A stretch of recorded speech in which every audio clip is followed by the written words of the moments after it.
ओम नमः शिवाय। हर हर महादेव। आज मार्गशीर्ष माह के शुक्ल पक्ष की एकादशी तिथि और सोमवार है। एकादशी का दिन भगवान श्री हरि विष्णु को समर्पित है। मार्गशीर्ष के शुक्ल पक्ष में आने वाली एकादशी को मोक्षदा एकादशी के नाम से जाना जाता है। इस एकादशी के व्रत करने से हमारे जाने अनजाने हुए सारे पाप क्षय हो जाते हैं और मन की मनोकामना पूर्ण होती है। इस दिन दामोदर भगवान की पूजा अर्चना की जाती है। इस एकादशी को गीता जयंती के नाम से भी जाना जाता है, क्योंकि इसी दिन कुरुक्षेत्र में महाभारत युद्ध के समय भगवान श्री कृष्ण ने अर्जुन को भगवत गीता का उपदेश दिया था। इसीलिए इस दिन को गीता जयंती के रूप में मनाया जाता है। तो अब शुभारंभ करते हैं आज की कथा का। हमेशा की तरह सबसे पहले अपने सुनेंगे गणेश जी भगवान की कहानी। बोलो गणेश गजानन की जय हो। एक बार एक नगर में एक मालिन रहती थी। बीमारी के चलते उसके पति की मौत हो चुकी थी। उसके एक 4 साल का बेटा था। वह उसी के सहारे अपना जीवन यापन करती थी। उसकी सास बहुत ही कठोर हृदय वाली थी। हमेशा अपनी बहू को ताने मारती, कहती, कलंकनी निर्भाग कहीं की मेरे बेटे को खा गई। वो चाहे कितना भी काम करे, अपनी सासू माँ की सेवा करे, पर उसकी सास के मुख से कभी भी उसके लिए एक प्यार का शब्द भी नहीं निकला। उसे दुखी देखकर उसकी सास को कभी भी दुख नहीं होता। वो कभी नहीं सोचती कि इस उम्र में पति को गंवाने के बाद बेचारी कितनी दुखी रहा करती होगी। इन सब बातों को नज़रअंदाज करते हुए वह हर समय अपनी बहू के साथ लड़ाई करती थी, जितनी हो सके तकलीफ देती थी। फिर भी उसकी बहू सामने बोलकर कुछ नहीं कहती, तो इतने से भी उसकी सास का मन नहीं भरा। एक दिन उसने अपने गुस्से के चलते अपने पोते और बहू को घर से निकाल दिया। दोनों माँ बेटे रोते रोते घर से चल पड़े। चलते चलते एक जंगल में पहुँच गए। वहाँ जाकर एक बड़े से पेड़ के नीचे बैठ गए। वहाँ से थोड़ी ही दूरी पर एक गणेश जी का मंदिर था। वहाँ पर बहुत सारे लोग गणेश जी के दर्शन करने आते, वहाँ प्रसाद चढ़ाते और फिर वहाँ मौजूद लोगों को बांट देते। तो वो माँ बेटे दोनों गणेश जी के मंदिर में गए। वहाँ जाकर उसकी माँ कहने लगी कि गणेश जी महाराज, मुझसे ऐसी क्या गलती हो गई जिसकी मुझे आप इतनी बड़ी सज़ा दे रहे हैं। पहले मुझसे मेरे पति को छीन लिया और अब मुझे घर से बेघर कर दिया। अब मैं मेरे बेटे के साथ कहाँ जाऊँ, क्या करूँ, कहाँ रहूँ। अब आप ही मुझे कोई रास्ता दिखाएं। आज आपके सिवा हमारे माँ बेटे का कोई नहीं है। फिर माँ बेटे दोनों मंदिर के आगे बैठ गए। जो लोग गणेश जी का प्रसाद वहाँ पर बांटते, उसी प्रसाद को खाकर माँ बेटे अपना गुजारा करने लगे। सुबह शाम दोनों माँ बेटे गणेश जी की पूजा पाठ करते। एक दिन बैठे बैठे गणेश जी की कृपा से उन दोनों के मन में आया कि क्यों ना हम जंगल से फूल लाकर बेचें। यहाँ पर रोजाना लोग आते हैं। अगर हम फूल माला बनाकर बेचेंगे तो यहाँ आने वाले लोग पूजा के लिए फूल जरूर खरीदेंगे। तो इस तरह सोचकर दोनों माँ बेटे सुबह जल्दी जंगल में से फूल लाकर फूल माला बनाकर वहाँ पर बैठ जाते। जब गणेश जी के भक्त वहाँ पर आते तो उससे फूल खरीदते और बदले में उन्हें कुछ रुपए दे देते। तो इस तरह फूल बेचते बेचते कई दिन हो गए। तो कुछ रुपए इकट्ठे हो गए, तो उन्हीं रुपयों से वो पूजा की सामग्री और प्रसाद भी लाकर बेचने लगे। गणेश जी की कृपा से आमदनी बढ़ने लगी। धीरे धीरे उनके पास इतना रुपया इकट्ठा हो गया कि उन्होंने एक मकान बना लिया और पास ही में एक दुकान बना ली। अब उस दुकान के अंदर पूजा की सारी सामग्री, मिठाइयाँ, फूल, दुर्वा घास गणेश भक्तों के लिए हर समय मौजूद होता। तो सुविधा के लिए सारे लोग वहीं पर आकर उन्हीं की दुकान से सारा सामान खरीदते। तो वहाँ पर एक राजा की लड़की थी जो रोजाना मंदिर में पूजा करने आती थी और मालिन की दुकान से ही सामान खरीदती थी। तो मालिन के बेटे को देखकर राजकुमारी उस पर मोहित हो गई और उससे विवाह करने की सोचने लगी। एक दिन उसने अपनी भाभी से अपने मन की बात कही। तो भाभी अनुभवी थी।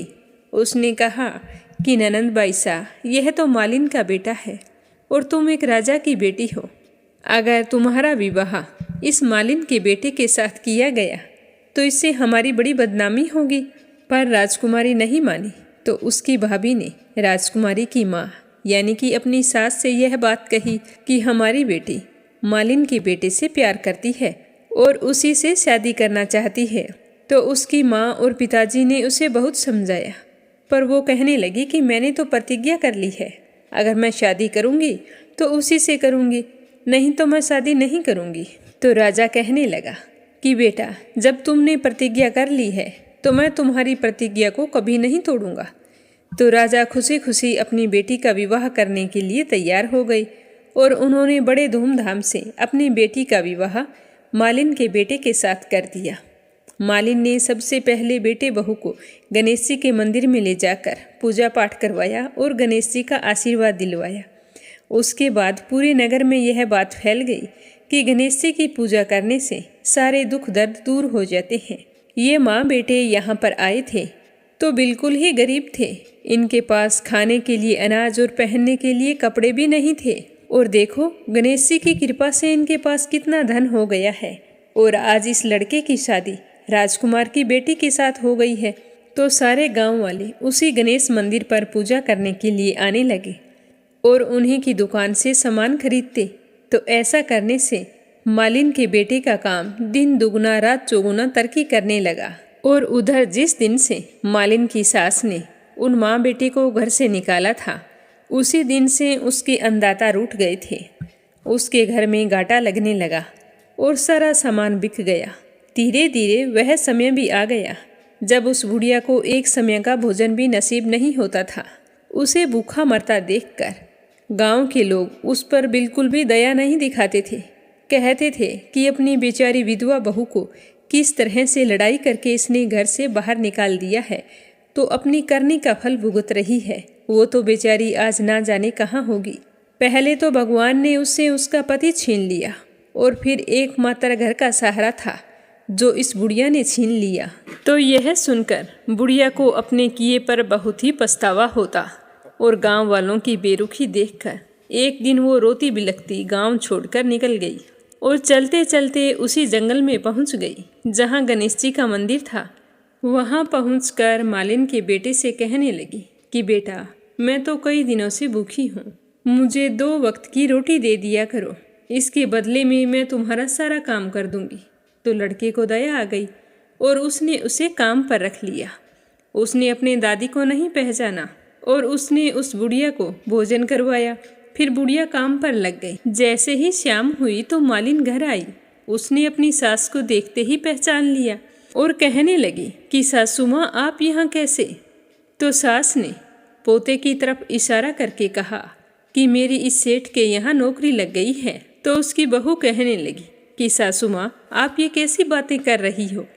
ये आपका पोता है और ये घर भी आपका है, यहाँ आपको काम करने की क्या जरूरत है? जब आपने हमें घर से निकाला था तब गणेश जी भगवान ने हमारी रक्षा की थी। तो यह देखकर वो बुढ़िया बड़ी ही हैरान हुई और अपनी बहू से कहने लगी कि बेटा, मुझसे गलती हो गई, मैंने मेरे करने का फल भोग लिया है। तुम्हें घर से निकालने के बाद घर में जो कुछ था सब कुछ नष्ट हो गया। मुझे तो खाने के लिए अन्न का एक दाना तक नसीब नहीं होता था और ऊपर से सारे गांव वालों ने मुझसे मुख मोड़ लिया। तभी तो मैं घर छोड़कर निकल गई। बेटा, मुझे मेरी करनी पर बहुत ही पछतावा हो रहा है, तुम मुझे माफ़ कर दो। तो उसकी बहू कहने लगी कि माँ जी, कभी माँ भी अपने बच्चों से माफ़ी मांगती है? जो हुआ सो हुआ, उसे भूल जाओ और खुशी खुशी अपने पोते का सुख देखो। तो वह बुढ़िया सोचने लगी कि मेरी बहू कितनी अच्छी है और मैं इसे कभी भी पहचान नहीं सकी। आज मेरे पास कुछ नहीं है और इसके पास सब कुछ है, फिर भी ये देखो मुझे कितनी प्रेम पूर्वक अपने घर में रखकर मान सम्मान दे रही है। ऐसा सोचते हुए उस बुढ़िया की आंखों से खुशी के आंसू चल पड़े। हे गणेश जी महाराज, जैसा सुख आपने मालिन को दिया वैसा सुख सबको देना। जो आपकी इस कथा को पूरे श्रद्धा भाव से सुने उसकी सारी मनोकामनाएं पूर्ण करना। बोलो गणेश जी भगवान की जय हो। अब सबसे पहले अपने सुनते हैं गीता सार। ध्यान पूर्वक सुनते हुए अच्छे से समझना। क्यों व्यर्थ की चिंता करते हो? किससे व्यर्थ ही डरते हो? कौन है जो तुम्हें मार सकता है? ये तो आत्मा है, यह ना तो पैदा होती है और ना ही मरती है। जो कुछ हुआ है वो अच्छा ही हुआ है, और जो हो रहा है वह भी अच्छा ही होगा, और जो होने वाला है वह भी अच्छा ही होगा। तुम भूत का पश्चाताप ना करो, भविष्य की चिंता छोड़ दो। अब वर्तमान चल रहा है, इसी में अच्छे कर्म करते रहो। तुम्हारा क्या गया जो तुम इस तरह से रो रहे हो? तुम क्या लेकर आए थे जो तुमने खो दिया है? तुमने क्या पैदा किया था जिसका नाश हो गया है? ना तो तुम कुछ लेकर आए थे और ना ही कुछ लेकर जाओगे। जो कुछ लिया यहीं से लिया, और जो दिया यहीं पर दे दिया। जो लिया इसी भगवान से लिया, और फिर इसी भगवान को दे दिया। तो रोना किस बात का? खाली हाथ आए थे और खाली हाथ चल पड़े। आज जो तुम्हारा है यह कल किसी और का था, और कल किसी और का होने वाला है। यह तुम्हारा है, यह विचार मन से त्याग दो। तुम इसे अपना समझकर मगन हो रहे हो। बस यही एक वजह तुम्हारे दुखों का कारण है। परिवर्तन संसार का नियम है। जिसे तुम मृत्यु समझते हो वह तो जीवन है। एक क्षण में तुम करोड़ों के स्वामी बन जाते हो, और दूसरे ही क्षण में तुम दरिद्र हो जाते हो। तेरा मेरा छोटा बड़ा अपना पराया मन से मिटा दो। फिर देखो सब तुम्हारा है और तुम सबके हो। ना यह शरीर तुम्हारा है और ना ही तुम इस शरीर के हो। यह तो अग्नि, जल, वायु, प्रकाश और आकाश से बना है, और इसी में मिल जाएगा। परंतु आत्मा स्थिर है। अब तुम स्वयं सोचो कि तुम क्या हो। तुम अपने आप को भगवान को अर्पित कर दो। यही सबसे उत्तम सहारा है, और जो इस सहारे को जानता है वह भय, चिंता व शोक से सर्वदा मुक्त रहता है। अतः तुम जो भी कुछ कर रहे हो भगवान को अर्पण करते चलो। ऐसा करने से सदा जीवन मुक्त आनंद का अनुभव होगा। कृष्ण भगवान की जय हो। अब अपने सुनेंगे मोक्षदा एकादशी व्रत कथा।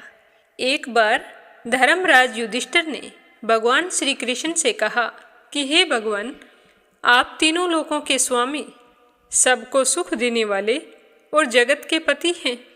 मैं आपको बारंबार नमस्कार करता हूँ। हे देव, आप सबके हितैषी हैं। अतः मेरे इस संशय को दूर कीजिए कि मार्गशीर्ष एकादशी का नाम क्या है, इसका महत्व क्या है, और इस दिन भगवान के कौन से स्वरूप की पूजा की जाती है, और इस एकादशी को व्रत करने से हमें कौन से पुण्य फलों की प्राप्ति होती है। साथ ही यह भी बताएं कि इस व्रत को करने की विधि क्या है। तो धर्मराज युधिष्ठिर की बात सुनकर भगवान श्री कृष्ण बहुत ही प्रसन्न हुए और मंद मंद मुस्कुराते हुए कहने लगे कि हे धर्मराज, तुमने तो बड़ा ही उत्तम प्रश्न किया है। इसके सुनने से तुम्हारा यश सारे संसार में फैलेगा। अब मैं तुम्हें बताता हूँ, तुम ध्यानपूर्वक सुनना। मार्गशीर्ष एकादशी अनेकों पापों को नष्ट करने वाली है, और इसका नाम मोक्षदा एकादशी है। इस दिन दामोदर भगवान की धूप, दीप, नैवेद्य आदि से भक्तिपूर्वक पूजा करनी चाहिए। मैं इस एकादशी से जुड़ी हुई एक कथा तुम्हें सुनाता हूँ। तुम ध्यान लगाकर सुनना। गोकुल नाम के नगर में वेखानस नाम का राजा राज्य करता था। उसके राज्य में चारों वेदों के ज्ञाता ब्राह्मण रहते थे। वह राजा अपनी प्रजा का पुत्र की भांति पालन करता था। एक बार रात्रि में राजा ने एक स्वप्न देखा कि उसके पिताजी नरक में हैं और नाना प्रकार के कष्टों का सामना कर रहे हैं। तो राजा को बड़ा ही आश्चर्य हुआ और साथ में दुख भी हुआ। वह सुबह होते ही उन विद्वान ब्राह्मणों के पास गया और वहां जाकर अपने स्वप्न के बारे में बताया, और फिर कहने लगा कि हे ब्राह्मण देवताओं, मैंने अपने पिता को नरक में कष्ट उठाते हुए देखा है, और उनकी यह हालत देखकर मैं बहुत ही दुखी हूँ। उन्होंने मुझसे कहा था कि हे पुत्र, मैं नरक में पड़ा हूँ, और यहाँ देखो मैं कितना दुखी हूँ। एक तुम ही हो जो मुझे यहाँ से मुक्त करा सकते हो। जब मैंने उनके मुख से इस तरह के वचन सुने, तब से मैं बहुत ही बेचैन हूँ। मेरे चित्त में बड़ी ही अशांति हो रही है। अब तो मुझे इस राज्य से, धन से, पुत्र, स्त्री, हाथी, घोड़े आदि से कोई भी सुख प्रतीत नहीं हो रहा है। बार बार मेरे मन में मेरे पिता की छवि घूम रही है कि ना जाने वो कब से नरक के कष्ट भुगत रहे हैं और मुझे इस बात की भनक तक नहीं है। हे ब्राह्मण देवताओं, इस दुख के कारण मेरा सारा शरीर जल रहा है। अब आप ही हैं, आप कृपया करके कोई ऐसा व्रत, दान या तप मुझे बताइए जिससे मेरे पिता को मुक्ति मिल जाए। जिसका पिता नरक में दुखों को भोग रहा हो, उस पुत्र का जीवन व्यर्थ है। जो अपने माता पिता का उद्धार नहीं कर सकता, वो अपने जीवन में कर ही क्या सकता है। एक उत्तम पुत्र वही होता है जो अपने माता पिता तथा पूर्वजों का उद्धार करता है। ऐसा पुत्र तो एक ही हो तो वह भी 1000 मूर्ख पुत्रों से अच्छा होता है।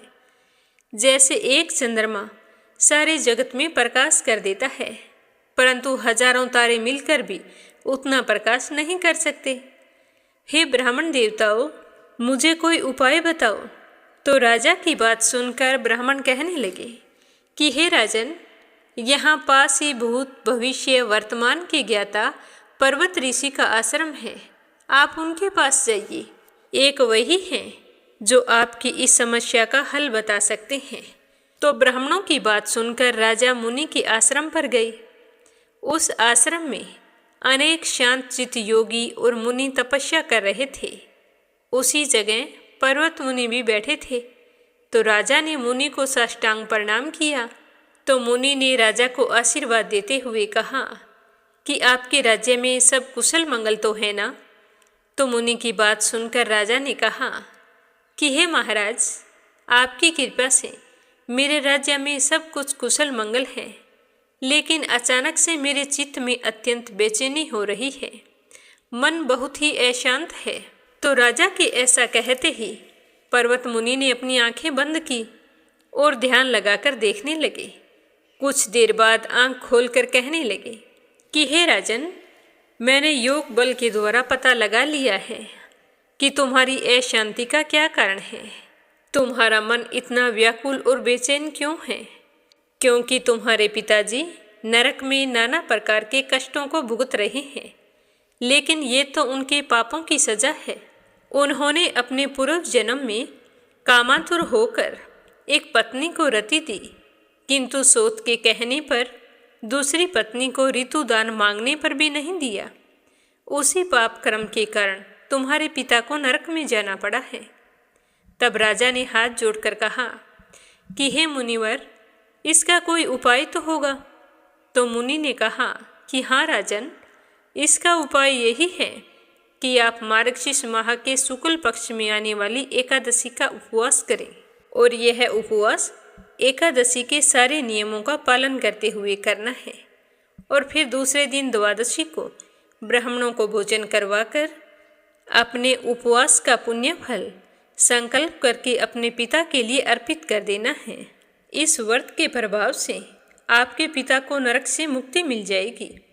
तो मुनि के ये वचन सुनकर राजा बहुत ही खुश हुए और मुनि पर्वत को प्रणाम करके प्रसन्न मन से महल लौट आए।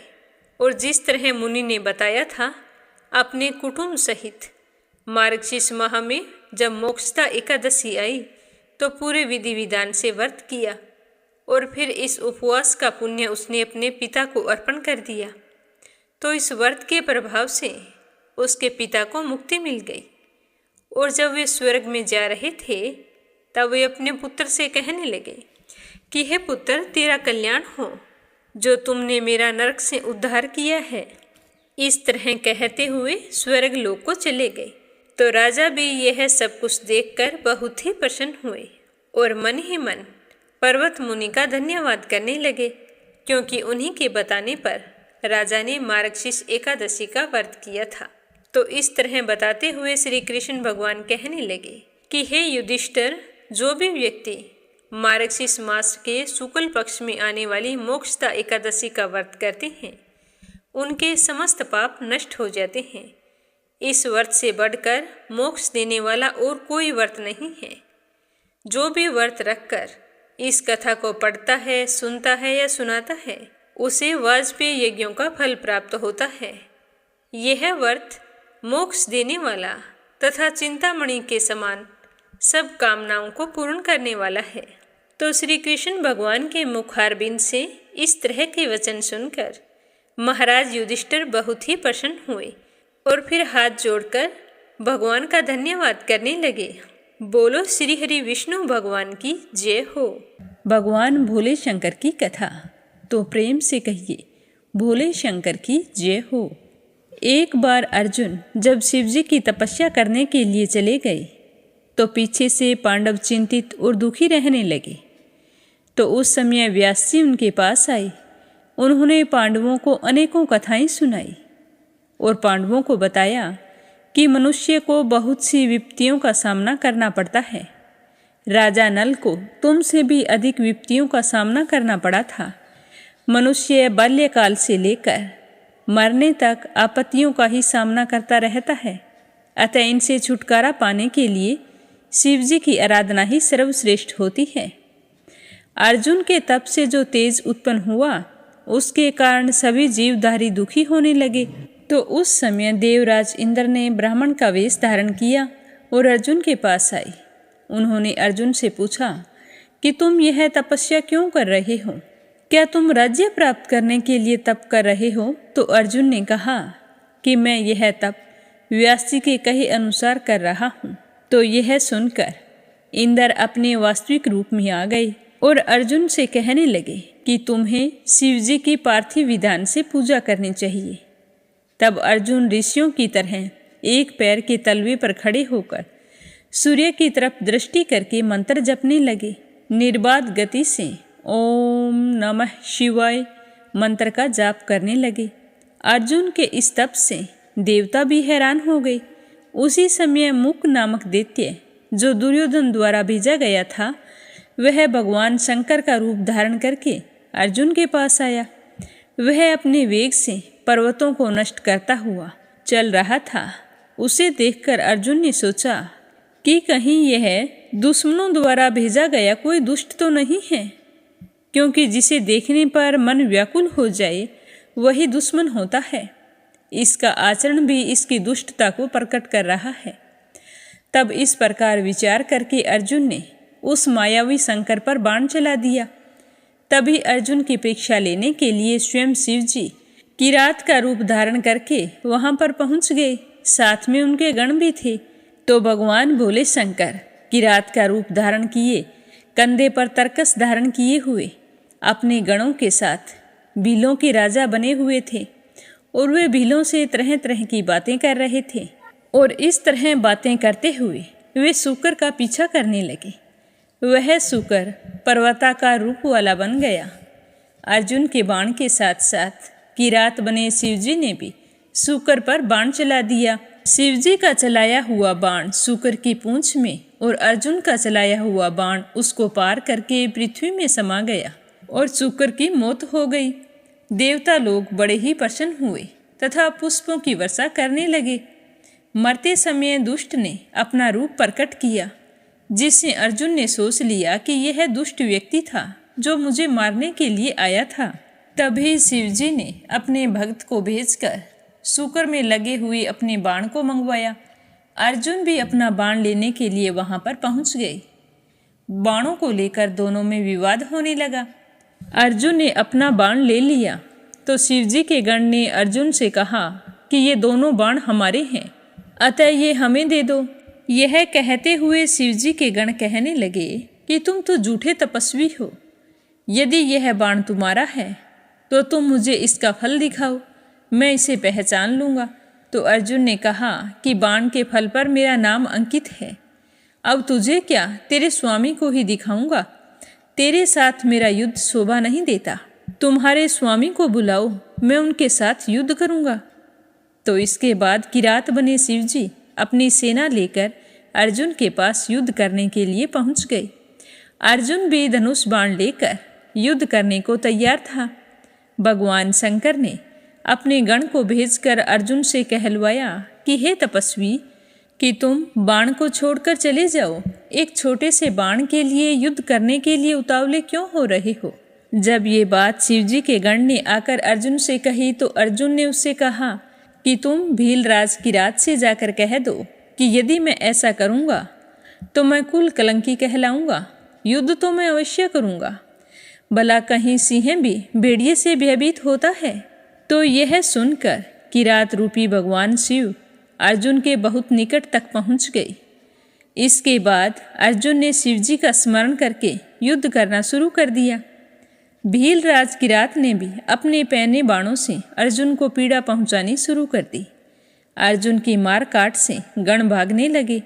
अर्जुन भारी बाणों से भगवान शंकर पर भी प्रहार कर रहे थे और शंकर जी अर्जुन पर बाण चलाते हुए दया का भाव प्रदर्शित कर रहे थे। अर्जुन के बाणों का उन पर कोई असर नहीं हो रहा था। अब भगवान शंकर ने अर्जुन को निकट से अपने असली रूप के दर्शन कराए।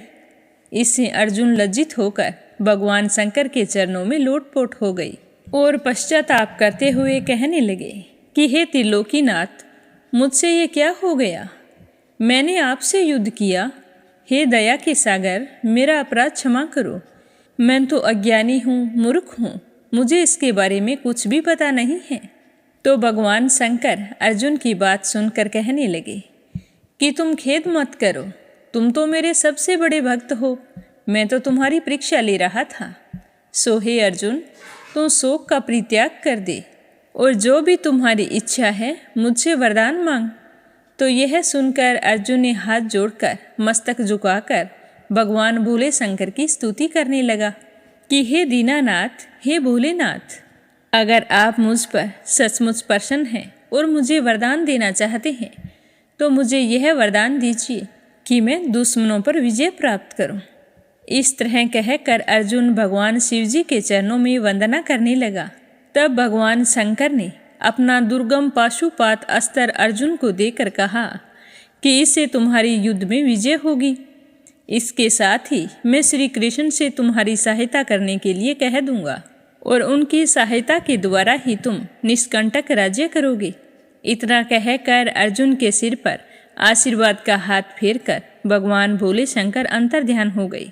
भगवान भोले शंकर और अर्जुन की यह कथा सर्व मंगलदायक तथा सभी मनोरथों को पूर्ण करने वाली है। तो प्रेम से कहिए भोले शंकर की जय हो।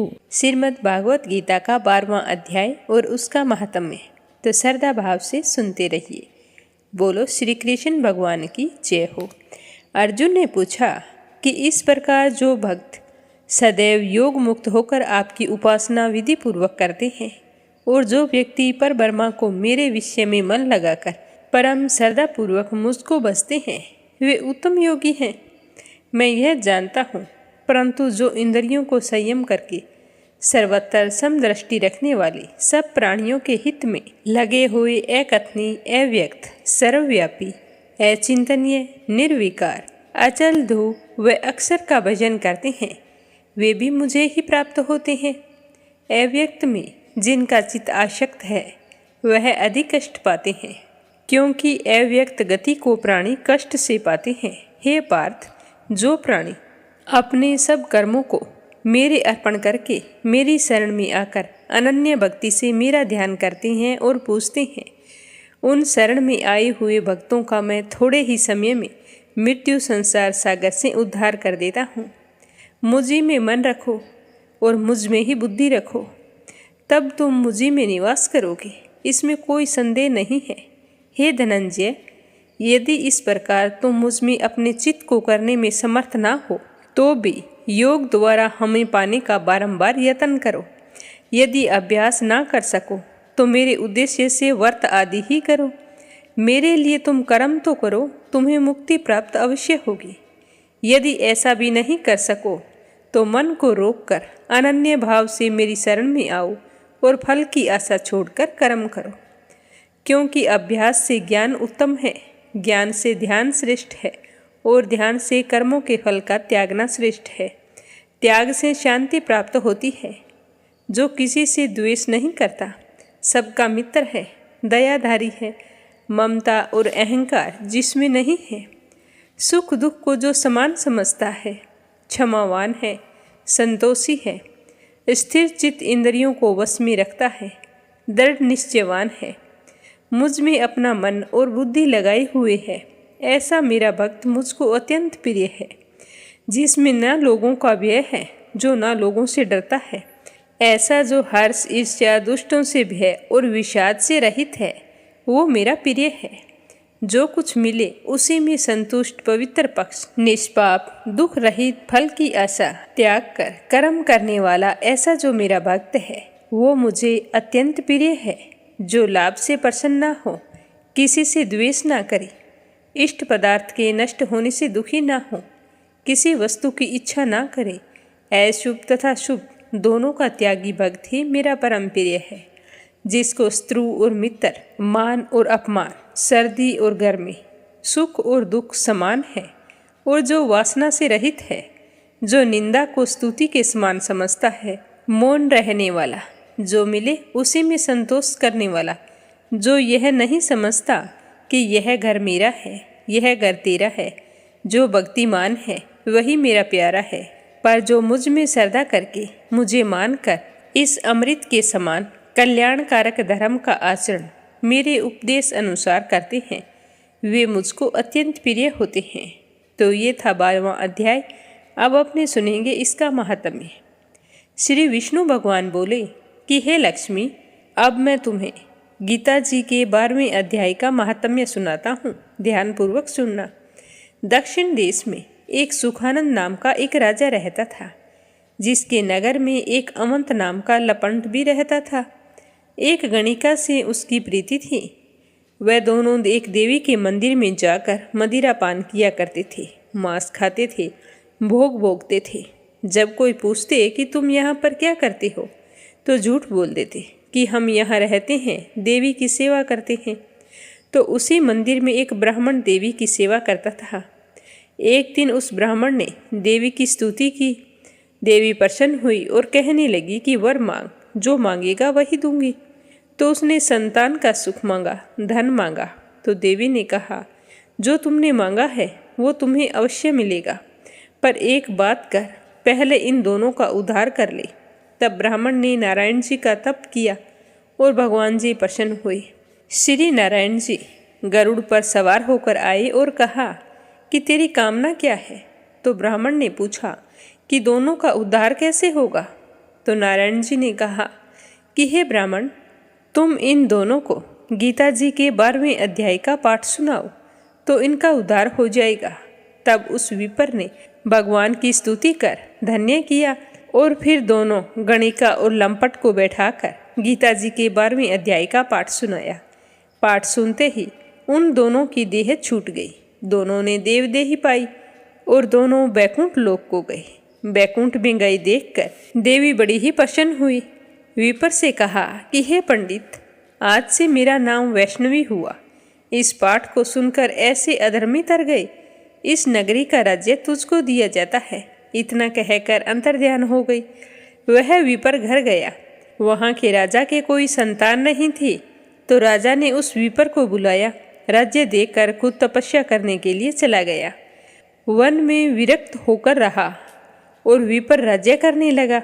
श्री नारायण जी कहने लगे कि हे लक्ष्मी, यह गीता जी के 12वें अध्याय का महात्म्य है, जो मैंने कहा है और आपने सुना है।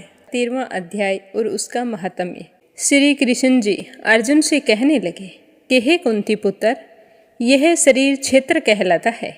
इसके जानने वाले को क्षेत्र कहते हैं। संपूर्ण क्षेत्र में क्षेत्रज्ञ मुझे जान।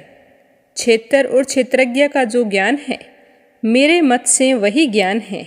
वही क्षेत्र कैसे रूप का है, उसमें कौन कौन से विकार होते हैं, उसकी उत्पत्ति किस प्रकार से हुई और क्षेत्र का क्या प्रभाव है, ये सारी बातें संक्षेप से कहता हूँ, सुनो।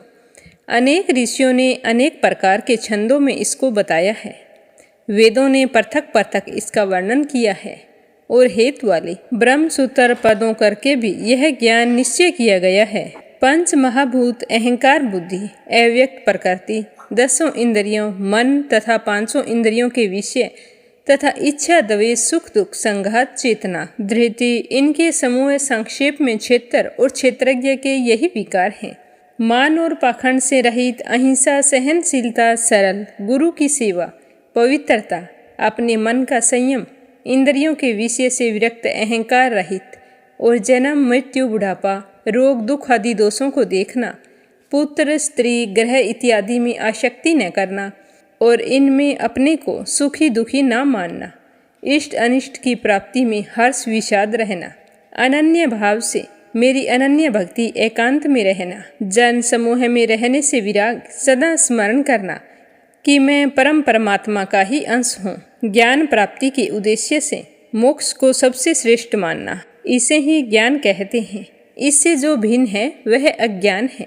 अब ज्ञेय का स्वरूप वर्णन करते हैं, जिसको जानकर मनुष्य मोक्ष को प्राप्त होता है। वह आदि रहित, बड़ों से बड़ा, अकथनीय होने से सत ही कहा जाता है और ना ही असत कहा जाता है। सब उसके हाथ और चरण हैं, सब और नेत्र, सिर और मुख हैं, सब और कान हैं। वही जगत में सबको घेरे हुए स्थित है। वह सब इंद्रियों के गुणों का प्रकाशक है, पर उसके कोई इंद्री नहीं है, जिसको किसी से आसक्ति नहीं है, पर जो सबका आधार है, जो स्वयं निर्गुण होने पर भी गुणों का भोगता है, जो सब भूतों के बाहर भीतर है, तो भी चर अचर है, अत्यंत सूक्ष्म होने के कारण जाना नहीं जाता, जो दूर भी है, निकट भी है, जिसके विभाग नहीं होते, पर जो भिन्न भिन्न भागों में विभक्त है, समान रहता है, समस्त भूतों का पालन, नाश और उत्पन्न करने वाला वही ज्ञेय है। वह अंधकार से परे ज्योतिषमान पदार्थों को ज्योति देता है। वही ज्ञान जगाने योग्य पदार्थ के ज्ञान द्वारा जानने योग्य सबको हृदय में निवास करता है। इस प्रकार क्षेत्र, ज्ञान और क्षेत्र, इनको संक्षेप में कहा। इसे जानकर मेरा भक्त मेरे पद के योग्य होता है। प्रकृति और पुरुष दोनों ही अनादि हैं। विकारों और गुणों की उत्पत्ति प्रकृति से हुई है। कार्य और कारण को प्रकृति उत्पन्न करती है। पुरुष तो सुख और दुख का भोगता है, प्रकृति पुरुष रहता है, प्रकृति के गुणों का उपभोग करता है, तदनुसार उत्तम तथा अधम योनियों में जन्म लेता है। इसकी देह में इसे उपद्रष्टा, अनुमंता, भर्ता, भोक्ता, महेश्वर, परमात्मा और परम पुरुष कहते हैं। इस प्रकार के गुणों के साथ प्रकृति और पुरुष को जो जानता है, उसका रहन सहन चाहे जैसा भी हो, पुनः जन्म नहीं होता। कोई ध्यान से, कोई सांख्य योग से और कोई कर्म योग के द्वारा अपने को आत्मा में देखते हैं, परंतु कोई इस प्रकार न जानते हुए भी दूसरों से सुनकर ध्यान करते हैं और श्रद्धा से सुनकर वे भी मृत्यु के पार चले जाते हैं। हे अर्जुन, स्थावर या जगम सब उत्पन्न प्राणी क्षेत्र और क्षेत्र के संयोग से ही होते हैं। परमेश्वर सब भूतों में समान रूप से हैं। भूतों के नष्ट होने पर भी उनका नाश नहीं होता। इस भांति जो देखता है वही देवता है। सब में समान रूप से स्थित परमेश्वर को देखता हुआ जो अपनी आत्मा का नाश नहीं करता, वह उत्तम गति को प्राप्त होता है। जो यह देखता है कि प्रकृति द्वारा सब कर्म होते हैं और आत्मा अकर्ता है, वही मानो देवता है। जब वह भिन्न भिन्न भूतों को परमेश्वर के बीच एक रूप देखता है और उसी प्रकार से उनका विस्तार देखता है, तब वह ब्रह्मा को प्राप्त होता है। हे कुंती पुत्र, अनादि और निर्गुण होने से परमेश्वर अव्यय है। शरीर में रहता हुआ भी वह कुछ नहीं करता, न उसमें लिप्त होता है। जैसे आकाश सर्वत्र व्याप्त होने पर भी किसी से नहीं मिलता, उसी भांति देह में सर्वत्र व्याप्त यह आत्मा भी इसमें लिप्त नहीं होती। हे भारत, जैसे एक सूर्य समस्त लोकों को प्रकाशित करता है, वैसे ही क्षेत्रज्ञ समस्त क्षेत्र को प्रकाशित करता है। जो लोग ज्ञान दृष्टि से क्षेत्र क्षेत्रज्ञ का भेद तथा भूतों की प्रकृति देखकर मोक्ष का उपाय जान लेते हैं, वे परम पद को पा लेते हैं। तो यह था श्रीमद् गीता जी का 13वां अध्याय। अब अपनी सुनेंगे इसका महात्म्य। बोलो लक्ष्मी नारायण की जय हो। श्री हरि विष्णु भगवान बोले कि हे लक्ष्मी, आज मैं तुम्हें गीता जी के 13वें अध्याय का महात्म्य सुनाता हूँ। ध्यानपूर्वक सुनना। दक्षिण नगर में हरि नाम का एक नगर था। वहाँ एक व्यभिचारिणी स्त्री रहती थी। व्याभिचार करती, मांस मदिरा खाती। एक दिन की बात है कि वह एक पुरुष से मिली और उससे कहा कि मैं तुमसे मिलना चाहती हूँ, और मिलने का स्थान भी उसे बता दिया कि अमुक स्थान पर मैं तेरे से मिलने आऊँगी, तुम वहाँ पर चलना। तो उस पुरुष के समझने में गलती रह गई और वो दूसरे वन में चला गया, और वह स्त्री उसी वन में उसे ढूंढती ढूंढती हैरान हो गई, परंतु वह मनुष्य नहीं मिला। और उधर वह मनुष्य भी उस औरत को दूसरे वन में ढूंढ ढूंढ कर हैरान था, पर उसे वो औरत नहीं मिली। वह गणिका भी ढूंढ ढूंढ कर थक हार कर उसका रास्ता देखने लगी। देखते देखते सारा दिन बीत गया, पर प्रीतम नहीं आया। सांझ पड़ गई। गणिका प्रीतम का नाम लेकर पुकारने लगी। इतने में वह पुरुष मिल गया और दोनों बहुत ही प्रसन्न हो गए। इतने में वहाँ पर एक शेर आया और बोला कि गणिका, मैं तुझे खाऊंगा। तो गणिका कहने लगी, तू अपने पिछले जन्म की बात बता कि तू कौन है और मुझे क्यों खाना चाहता है। तो वह शेर कहने लगा कि मैं पूर्व जन्म में ब्राह्मण था, झूठ बोला करता था, बड़ा लोभी था, जुआ खेलता था, यदा कदा दूसरे का धन भी चोरी कर लेता था। एक दिन प्रभात के समय घर से उठकर चला था कि मार्ग में गिरा और मेरी मृत्यु हो गई।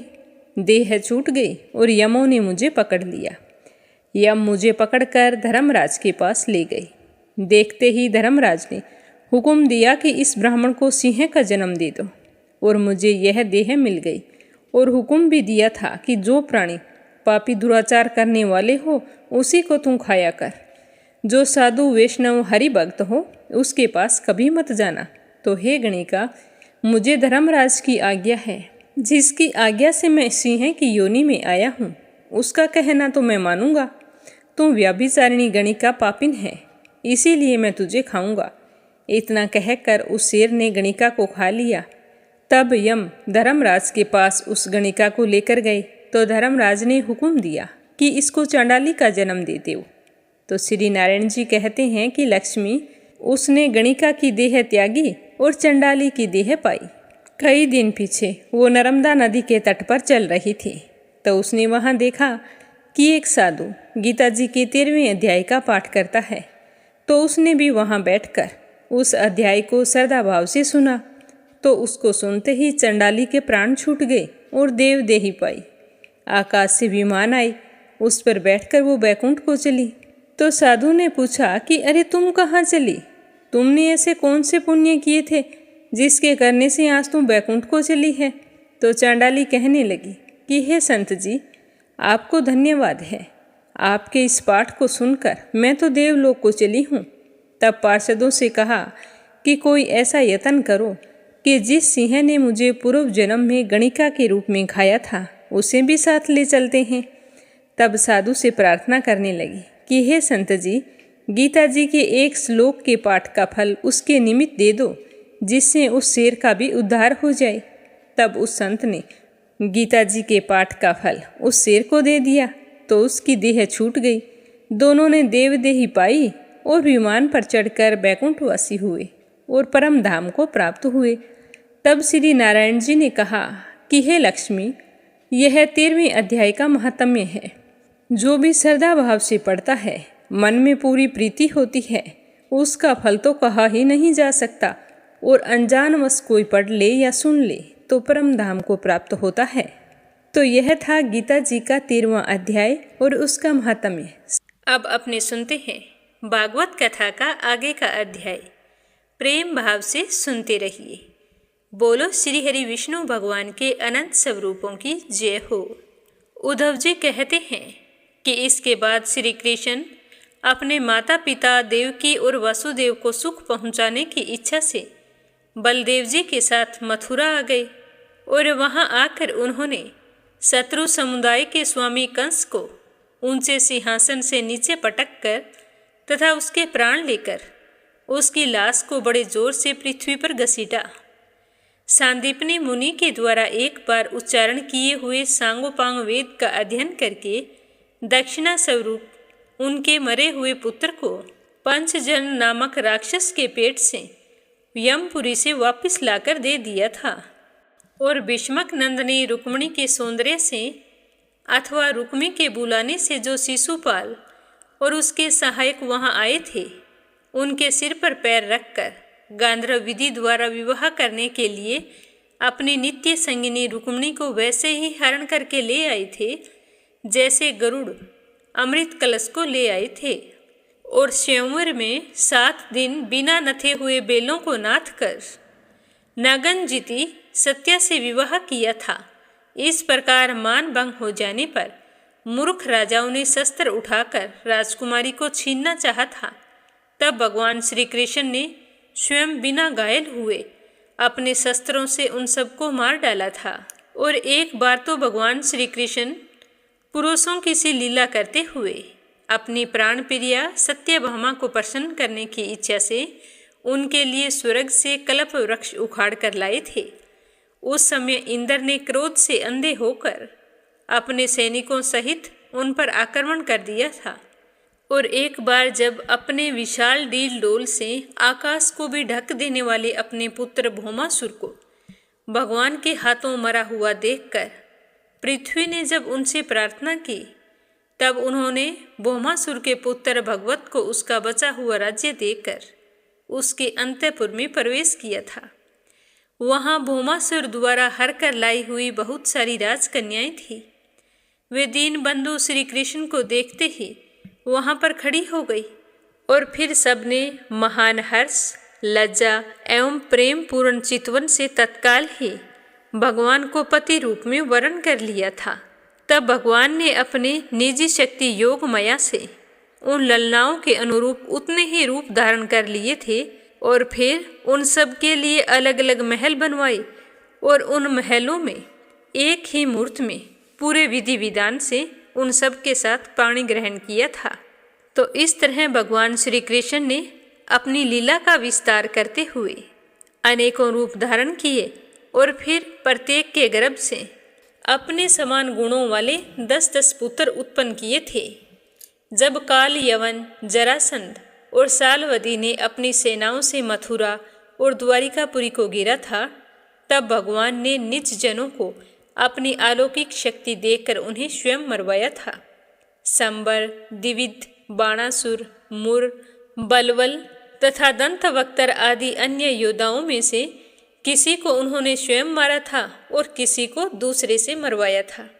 इसके बाद उन्होंने अपने भाई धृतराष्ट्र और पांडु के पुत्रों का पक्ष लेकर आए हुए राजाओं का भी संहार किया था, जिनके सेना सहित कुरुक्षेत्र में पहुंचने पर सारी पृथ्वी डगमगाने लगी थी।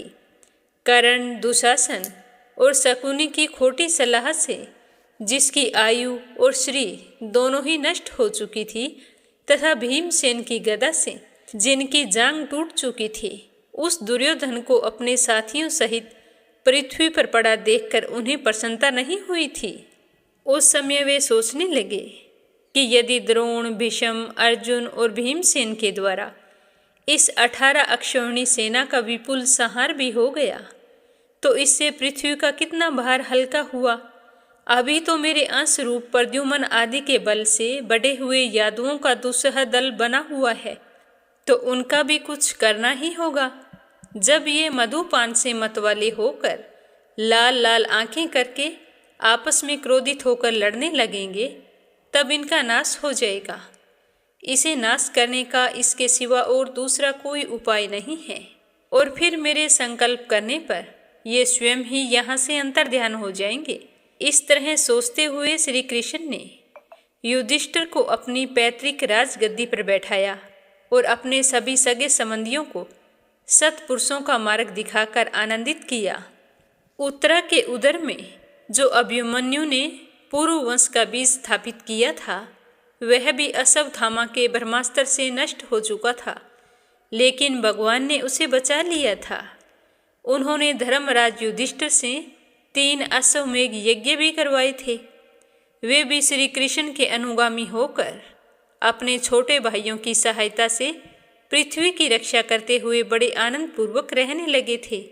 इस तरह भगवान श्री कृष्ण ने द्वारिकापुरी में रहकर लोक और वेद की मर्यादा का पालन करते हुए सब प्रकार के भोग भोगे थे, किंतु सांख्य योग की स्थापना करने के लिए उनमें कभी आसक्त नहीं हुए।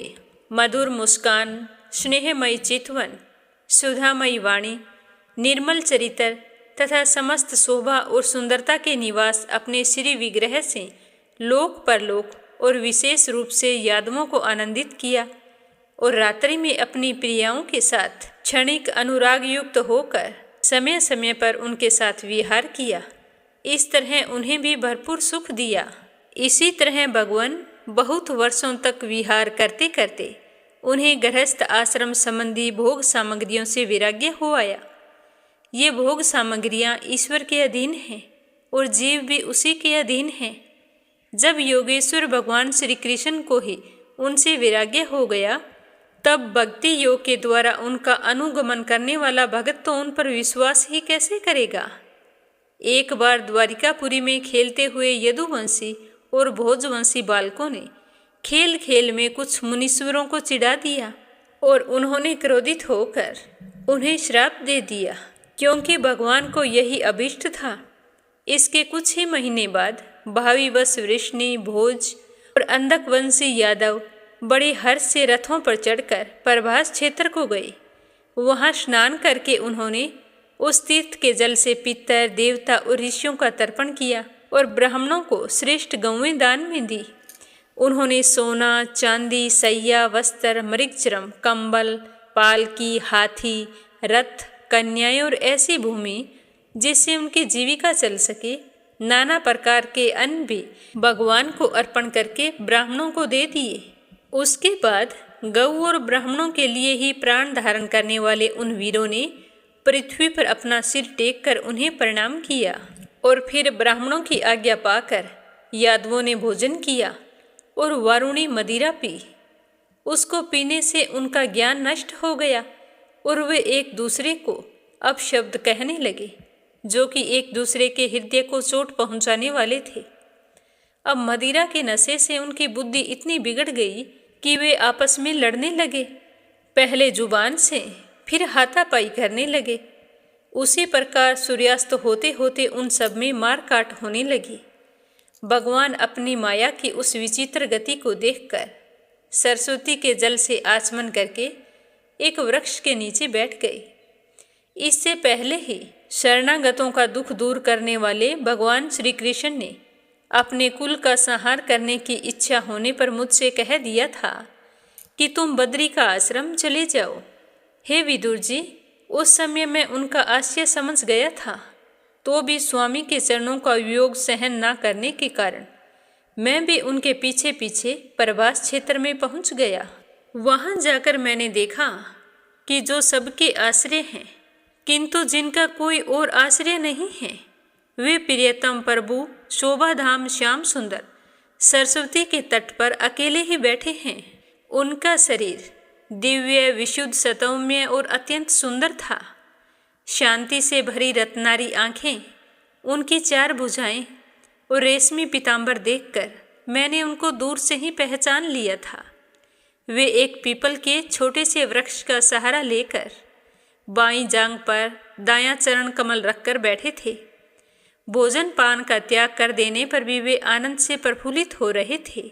इसी समय व्यास जी के प्रिय मित्र परम भागवत सिद्ध मैत्रेय जी लोकों में स्वच्छंद विचरते हुए वहां पर आ पहुंचे। मैत्रेय जी मुनि भगवान के अनुरागी भक्त हैं। आनंद और भक्ति भाव से उनकी गर्दन झुक रही थी। उनके सामने ही श्री हरि ने प्रेम एवं मुस्कान युक्त चितवन से मुझे आनंदित करते हुए कहा था कि मैं तुम्हारी आंतरिक अभिलाषा जानता हूँ, इसीलिए मैं तुम्हें वह साधन देता हूँ जो दूसरों के लिए अत्यंत दुर्लभ है। हे उद्धव, तुम पूर्व जन्म में वसु थे। संसार की रचना करने वाले प्रजापतियों और वसुओं के यज्ञ में मुझे पाने की इच्छा से ही तुमने आराधना की थी। अतः हे साधु भाव उद्धव जी, संसार में तुम्हारा यह अंतिम जन्म है, क्योंकि इसमें तुमने मेरा अनुग्रह प्राप्त कर लिया है। अब मैं मृत्यु लोक छोड़कर अपने धाम में जाना चाहता हूँ। इस समय यहाँ एकांत में तुमने अपनी अनन्य भक्ति के कारण ही मेरा दर्शन पाया है। यह तुम्हारे लिए बड़े ही सौभाग्य की बात है।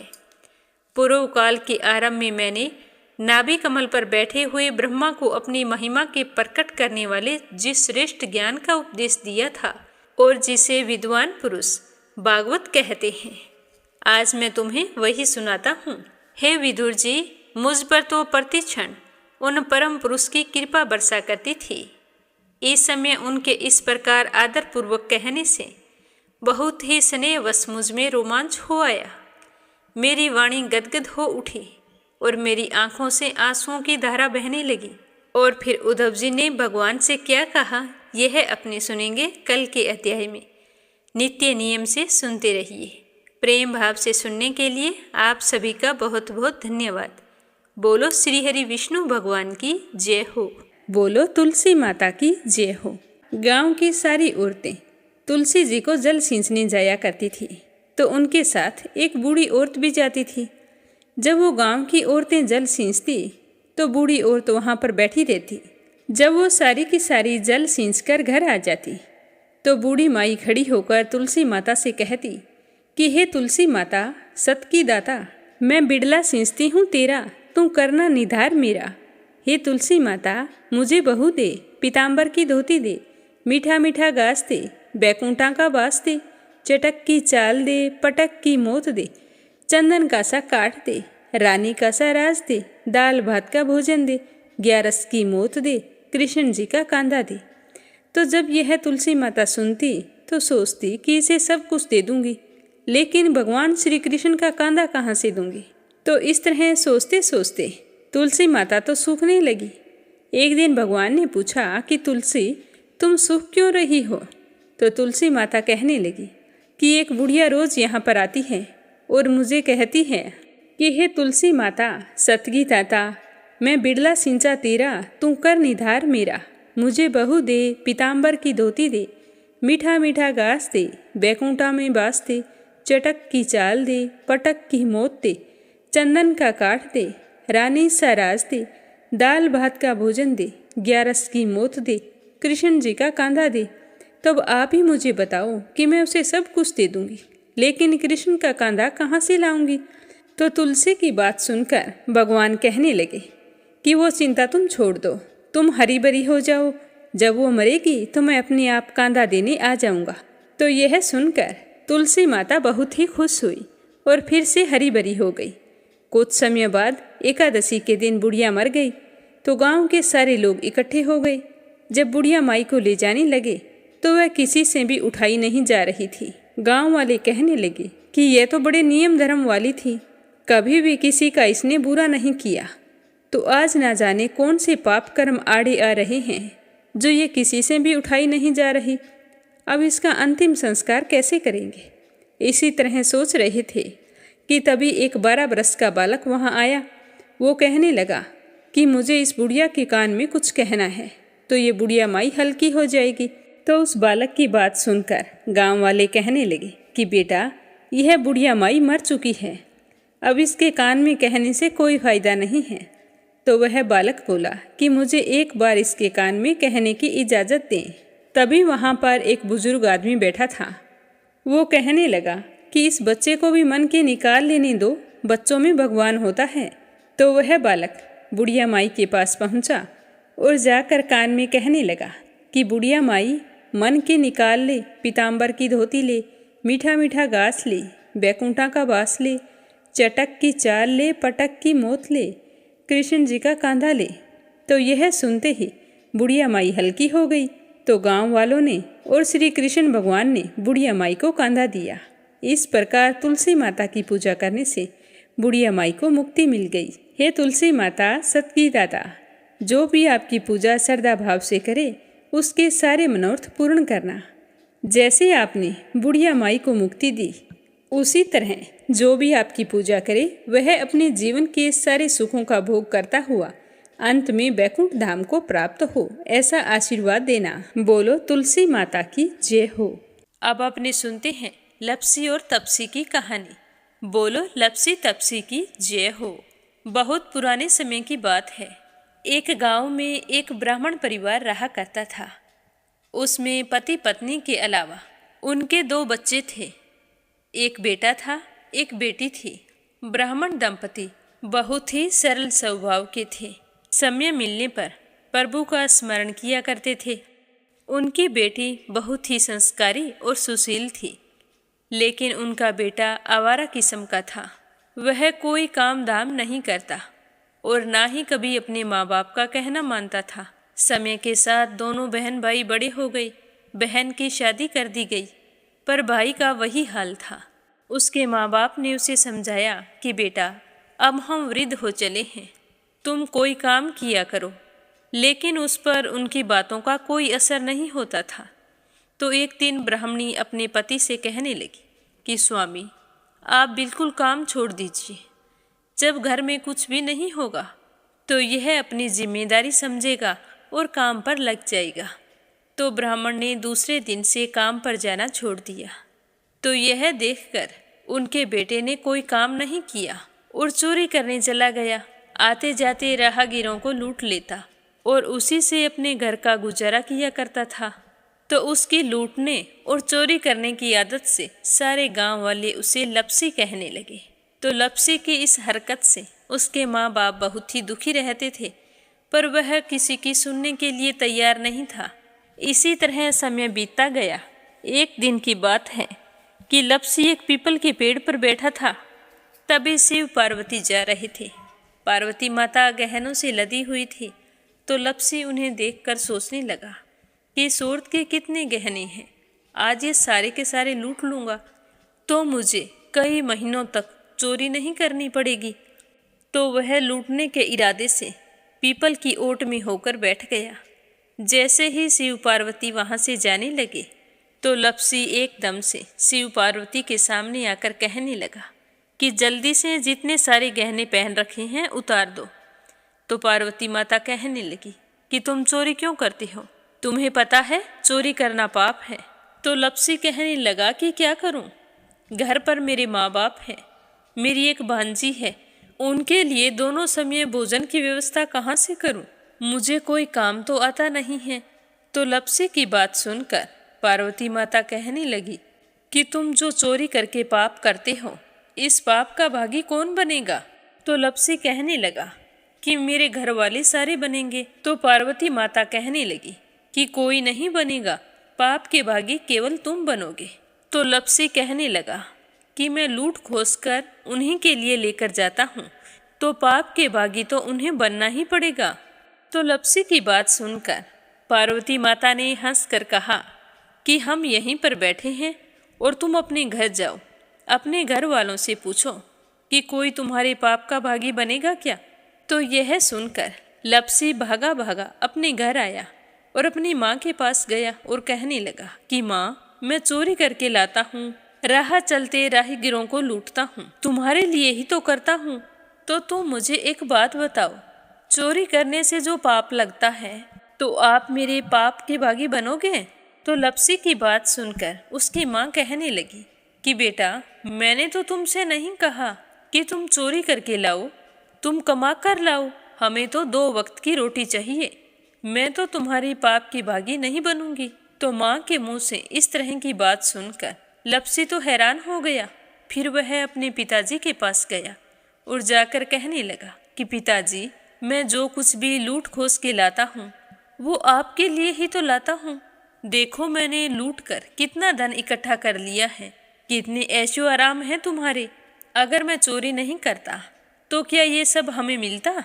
पिताजी, मैं तुमसे एक बात पूछता हूँ कि चोरी करने से पाप लगता है, तो उस पाप में आप मेरे भागीदार बनोगे क्या।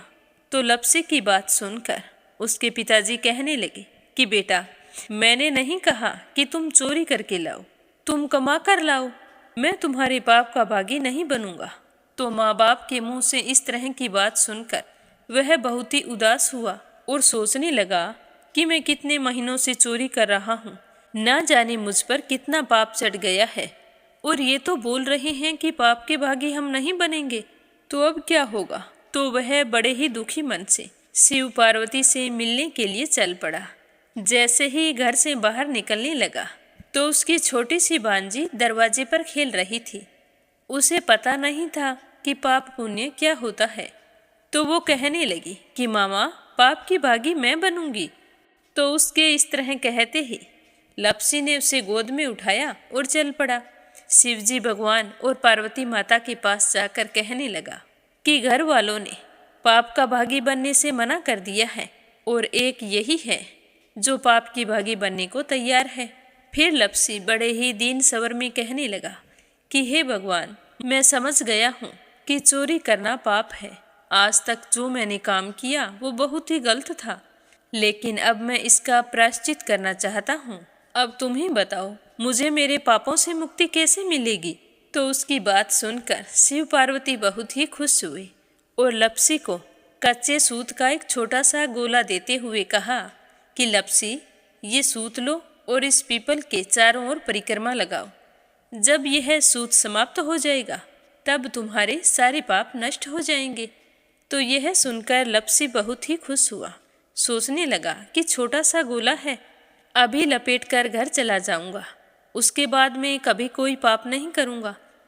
फिर उसने अपनी बांजी को कंधे पर बैठाया और पीपल की परिक्रमा लगानी शुरू कर दी। अब भगवान का वह सूत खत्म कहाँ होने वाला था। लपसी चक्कर लगाता गया पर वह सूत खत्म नहीं हुआ। चक्कर लगाते लगाते 1 महीने, 6 महीने, साल, पूरे 12 साल बीत गए पर वह सूत खत्म नहीं हुआ। 12 साल बाद एक बार फिर शिव पार्वती जी वहाँ से गुजर रहे थे तो पार्वती माता ने कहा कि स्वामी, चलो लपसी को चलकर देखते हैं। तो शिवजी कहने लगे, वो चोरी करने वाला, लूटने वाला कब का चला गया होगा? तो पार्वती माता कहने लगी कि नहीं स्वामी, चलकर देखने में क्या जाता है, चलो एक बार देखते हैं। तो शिव पार्वती जी जैसे ही पीपल वृक्ष के पास आए तो देखा कि लपसी तो अब भी चक्कर लगा रहा है। वहाँ चारों ओर गहरी खाई हो गई है और लपसी की बड़ी बड़ी दाढ़ी, मूंछें, नाखून बढ़ गए हैं। तो यह देखकर पार्वती माता ने कहा कि देखो स्वामी, आप तो कह रहे थे कि वो कब का ही चला गया, देखो इसके मन में सच्ची भक्ति है। तो पार्वती की बात सुनकर शिवजी ने कहा कि चलो अभी देख लेता हूँ। तो यह कहकर शिवजी ने एक सोने का कड़ा लपसी के आगे फेंक दिया। तो लपसी ने झट से उसके ऊपर पैर कर लिया। फिर अचानक से उसका ध्यान शिव पार्वती जी की ओर गया तो वो हाथ जोड़कर कहने लगा कि भगवान, अब तो मेरे पाप समाप्त हो गए होंगे, आप मुझे यहाँ से जाने की आज्ञा दीजिए। आपका यह सूत अभी तक खत्म नहीं हुआ है। तो शिवजी भगवान ने कहा कि तुम्हारे पाप कर्म भी अभी तक पूरे नहीं हुए हैं। तो शिवजी की बात सुनकर लपसी कहने लगा कि भगवान, मुझे पूरे 12 वर्ष हो गए हैं आपकी भक्ति करते करते, और अब भी आप मुझ पर शक कर रहे हैं। तो शिवजी ने कहा कि अपना पैर उठाओ। तो जैसे ही लपसी ने अपना पैर उठाया तो उसके पैर के नीचे सोने का कड़ा था। तो यह देखकर लपसी शर्मिंदा हो गया और कहने लगा कि प्रभु, गलती हो गई, मुझे माफ़ करो, आगे से मैं ऐसी गलती कभी नहीं करूँगा। तो शिवजी कहने लगे कि नहीं लपसी, तुम्हारा पाप ऐसे पूरा नहीं हो सकता। अब तुम्हें 12 वर्ष तक और इसी तरह परिक्रमा करनी होगी, उसी के बाद तुम्हारे पाप समाप्त होंगे। यह कहकर शिव पार्वती वहाँ से चले गए और वह फिर से पीपल के पेड़ की परिक्रमा करता रहा। करते करते 12 साल बीत गए। 12 साल बाद में शिव पार्वती जी वहाँ पर आए तो उन्होंने देखा कि आज भी वो वहीं पर चक्कर लगा रहा है। तो शिवजी ने फिर उसके सामने सोने की अंगूठी फेंकी पर उसने कोई ध्यान नहीं दिया। तो शिवजी भगवान प्रसन्न होकर कहने लगे कि हे लपसी, आज से तुम मेरी तपस्या करके तपसी बन गए हो। मैं तुम्हें वरदान देता हूँ कि तुम अपने जीवन में सारे सुखों को प्राप्त करेगा।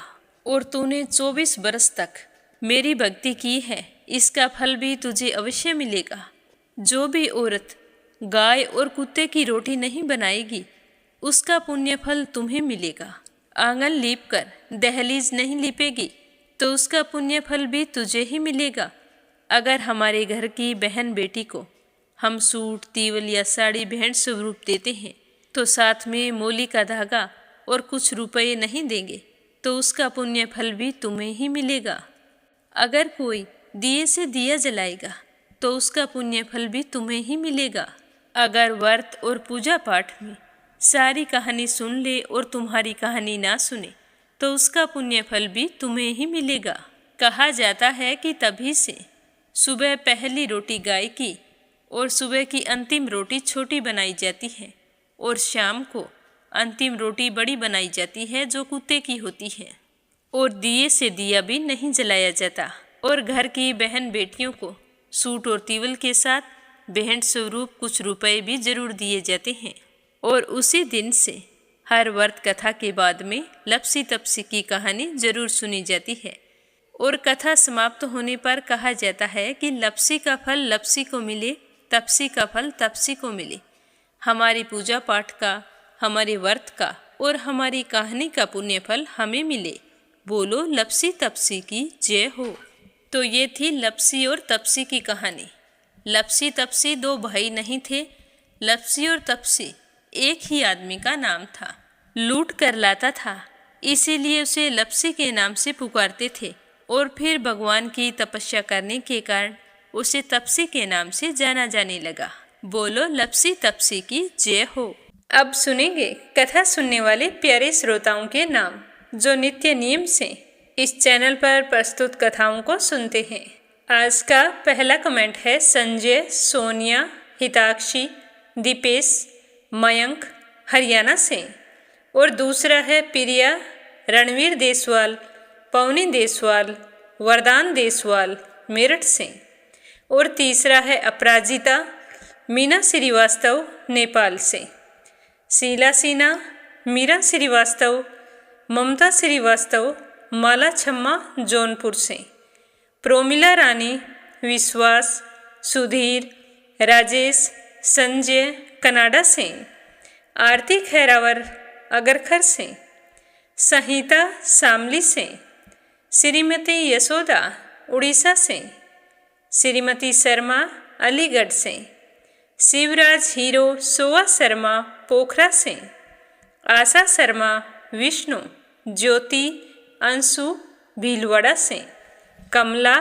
गुरुग्राम से, राधा रोहिला दिल्ली से, रुक्मिणी शर्मा अंबाला से, गोपाल प्रसाद अग्रवाल, श्रीमती तारा देवी अग्रवाल, मुकुल अग्रवाल हाथरस से, आशा अग्रवाल, अंकुर अग्रवाल, मोहित अग्रवाल, लड्डू विमला नेपाल से, संगीता अग्रवाल, कमला देवी अग्रवाल दुलिया महाराष्ट्र से, यूएन तिवारी, इंदिरा तिवारी लखनऊ से, रवि सैनी, सीमा सैनी मलियाना से, श्यामावती, सुषमा, विष्णु हरियाणा से, निर्मला सिसोदिया दिल्ली से, नीलम जायसवाल हैदराबाद से, सीमा जोशी, रवि कुमार जोशी दिल्ली से, चंद्रमणि मनिका, डॉक्टर रुक्मिणी देवी, कैला देवी, हंसराज जी,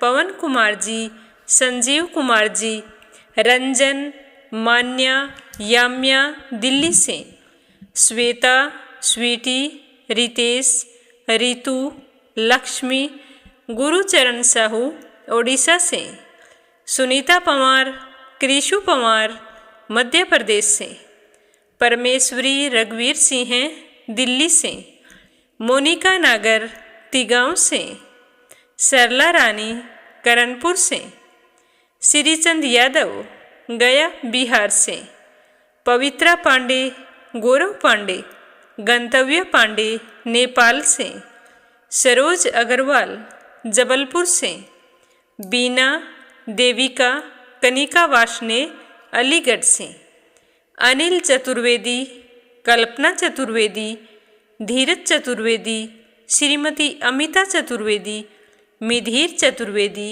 राध्या चतुर्वेदी मध्य प्रदेश से, गीता गुप्ता रुड़की से, बीनू मेहरा दिल्ली से, नीमा मठपाल रामनगर से, किरण पानीपत से, सुनीता रानी मेरठ से, संजीव कंसल, कविता कंसल, हितेश कंसल, आरुष कंसल, रानी कंसल मुजफ्फरनगर से, शोभा कुंवर पुरोहित अहमदाबाद से, कोमल निर्मल मुंबई मीरा रोड से, गीता गोस्वामी, सुनीता गोस्वामी, पीहू गोस्वामी मेरठ से, सरला गुप्ता दिल्ली से, मंजुला कपूर पंजाब से, वीणा कालड़ा आगरा से, सुमन चांदोरा जोधपुर से, दिल्ली बहादुर भंडारी, सरिता भंडारी, नम्रता भंडारी, सूरज भंडारी